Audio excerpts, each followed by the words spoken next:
तो इस जीत के साथ ही भारत ने ये टेस्ट सीरीज जीत ली है। वेस्टइंडीज़ को बुलाया था भारत ने इंडिया खेलने के लिए और बुरी तरह वेस्टइंडीज़ की जो टीम है वो ये दोनों टेस्ट हारी है।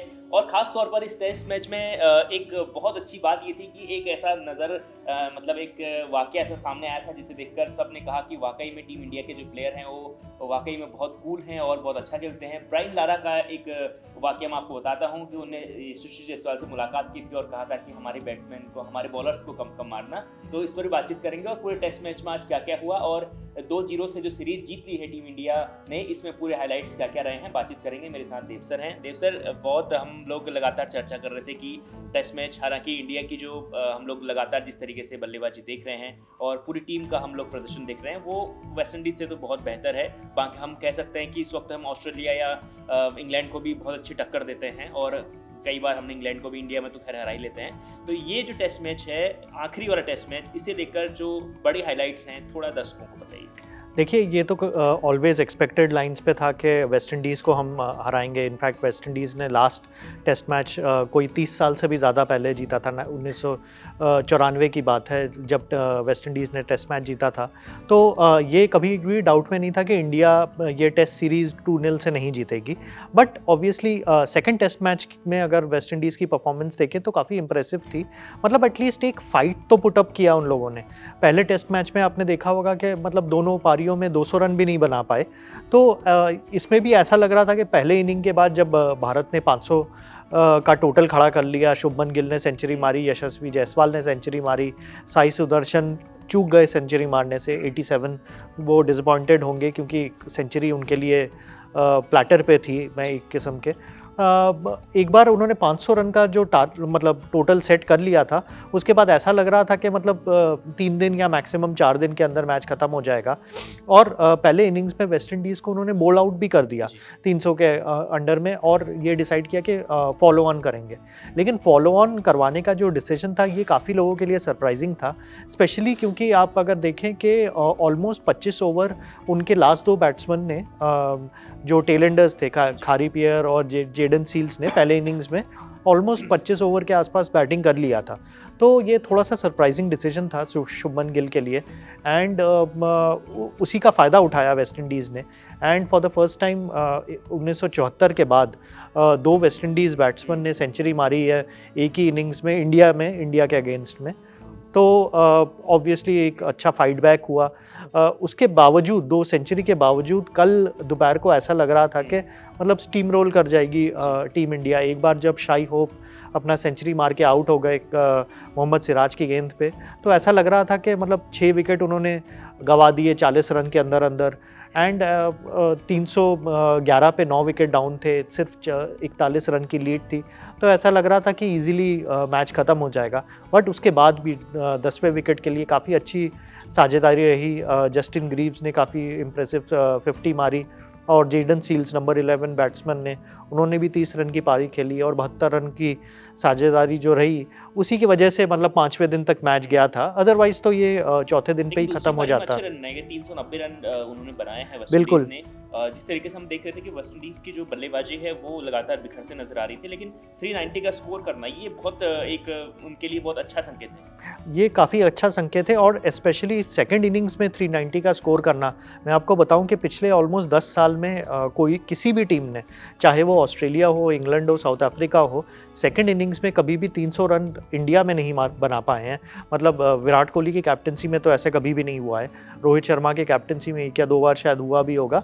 बट शुभमन गिल के लिए ये एक कंसर्निंग फैक्टर होगा कि वेस्ट इंडीज़ जैसी टीम भी मतलब 390, वो भी सेकंड इनिंग्स में ऑन अ पिच जो कि मतलब स्पिनर्स को काफ़ी असिस्टेंस दे रही थी, उसमें भी मतलब ऑल्दो ये काफ़ी स्लो पिच थी, बट 390 रन सेकंड इनिंग्स में कंसीड करना ये थोड़ा कंसर्निंग होगा। क्योंकि अगर देखें कि अगले 2 सीरीज़ जो हैं हमारे, वो साउथ अफ्रीका और न्यूजीलैंड के खिलाफ है।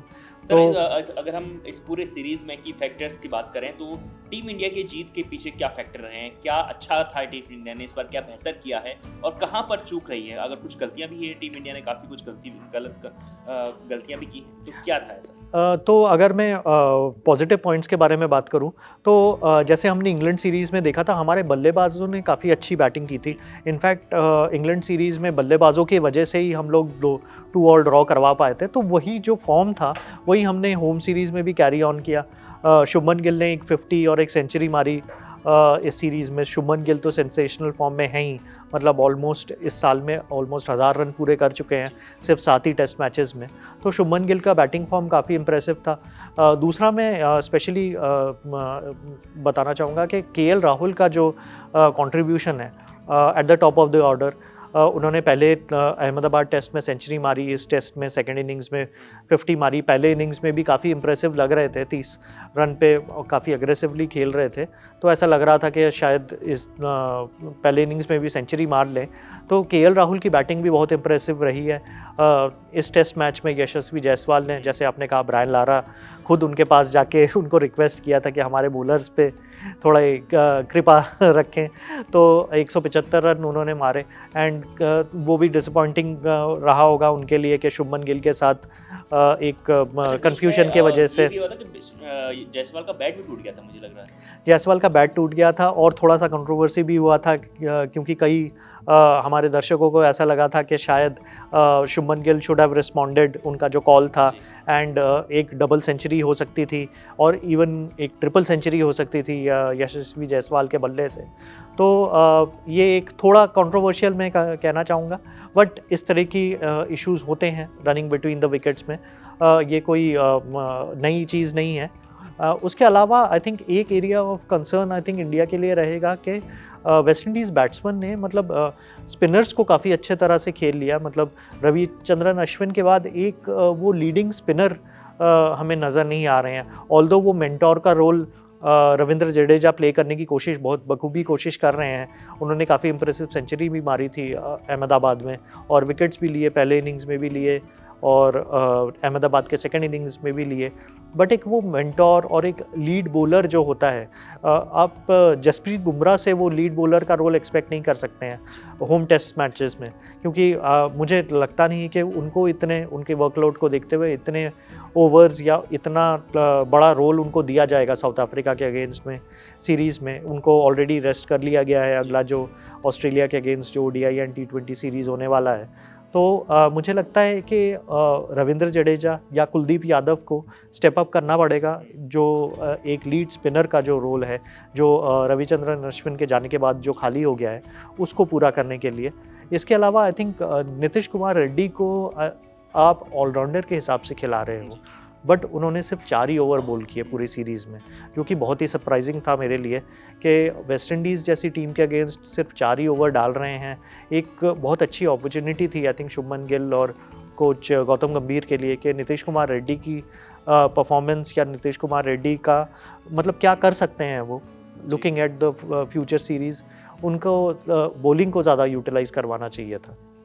वहीं पे हम सब वेस्ट इंडीज़ की बात करें, वेस्ट इंडीज़ की जो टीम है, एक वक्त था वेस्ट इंडीज़ की टीम का बहुत कम नाम होता है, लेकिन अब जो वेस्ट इंडीज़ की टीम है, अब हम कहते हैं कि कुछ खास है नहीं उस टीम में बचा हुआ, लेकिन इस बार उन्होंने बहुत बेहतर करने की कोशिश की है। आपको क्या लगता है कि दोबारा से वेस्ट इंडीज़ की जो टीम है वो क्या वापस उस फॉर्म में आ पाएगी? देखिए, इसके लिए उनको बहुत फर्स्ट क्लास क्रिकेट में बहुत काम करना पड़ेगा, क्योंकि वेस्ट इंडीज़ क्रिकेट की सबसे बड़ी प्रॉब्लम है कि उनके जो यंगस्टर्स हैं वो लोग फर्स्ट क्लास क्रिकेट, जिसको हम रणजी ट्रॉफी क्रिकेट या दुलीप ट्रॉफी क्रिकेट जो कहते हैं, उसमें नहीं खेलना चाहते हैं। उनको ये लगता है कि इससे बेटर है कि हम T20 लीग्स में खेल लें या T20 मैचेस खेल लें। बिल्कुल बिल्कुल, क्योंकि उसमें एक तो उसमें पैसा भी ज़्यादा है।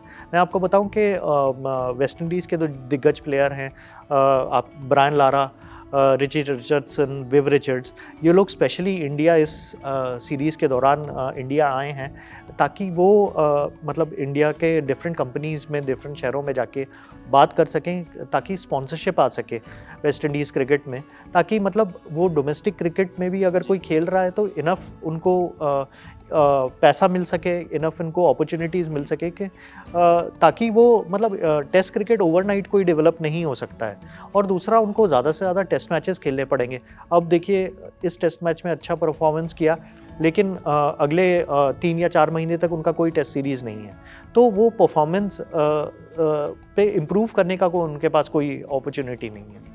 तो देखिए, ये जो सीरीज़ है ये इंडिया ने जीत ली है। दिल्ली टेस्ट जो आखिरी टेस्ट था, और इस टेस्ट में भी इंडिया ने 9 विकेट से ये जो टेस्ट अपने नाम कर लिया है, और यहाँ पर सबसे अच्छी बात ये थी कि टीम इंडिया की जो बैटिंग है उसमें कई चीज़ें देखने को मिली। और ब्रायन लारा जब यशस्वी जायसवाल के सामने आए और उन्होंने कहा कि उनसे कि हमारी जो गेंदबाजों को है कि ज़्यादा मत मारना, तो इस तरीके से एक मजाक किया था उन्होंने। तो उसके बाद बहुत सहनशीलता और बहुत ही अच्छे तरीके से जब जायसवाल ने उनको जवाब दिया, तो लगता है कि हमारे जो खिलाड़ी हैं वो कितने निपुण हैं अपने काम में और किस तरीके से उन्होंने अपने एक तरीके से स्वभाव का भी वहाँ पर उन्होंने प्रदर्शन किया है कि हाँ, हम बहुत पोलाइट तरीके से खेलते भी हैं और पोलाइट हैं भी। तो ये सब कुछ था मैच में। इसके अलावा मैच को लेकर आपको क्या लगा? आपको इस मैच पर अगर आपकी कोई राय है तो कमेंट ज़रूर करें और देखते रहें इंडिया।